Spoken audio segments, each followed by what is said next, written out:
அமைச்சர் செல்லூர் ராஜ் ஸ்லீப்பர் செல் இல்லை என டிடிவி தினகரன் விளக்கம் அளித்துள்ளார். சசிகலாவுக்கு ஆதரவாக அமைச்சர் செல்லூர் ராஜ் நேற்று பேட்டியளித்தார். இது குறித்து தினகரனிடம் கேட்டபோது, ஏற்கனவே கூறியது போல் எங்களின் ஸ்லீப்பர் செல்கள் எடப்பாடி அணிக்குள் இருப்பது உண்மை. அவர்கள் தேவைப்படும் நேரத்தில் வெளியே வருவார்கள் என்றார். CR சரஸ்வதியும் இதே கருத்தை தெரிவித்தார். இதனால் அமைச்சர் செல்லூர் ராஜ் ஸ்லீப்பர் செல்லா என்ற சந்தேகம் எழுந்துள்ளது. ஆனால் தான் ஸ்லீப்பர் செல் இல்லை என கண்ணீர் மல்க கூறினார் அமைச்சர் Sellur Raj.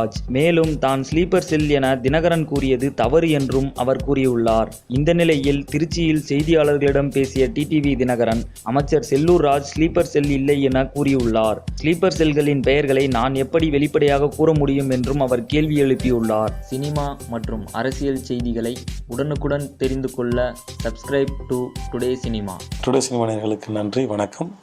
Please subscribe to today cinema.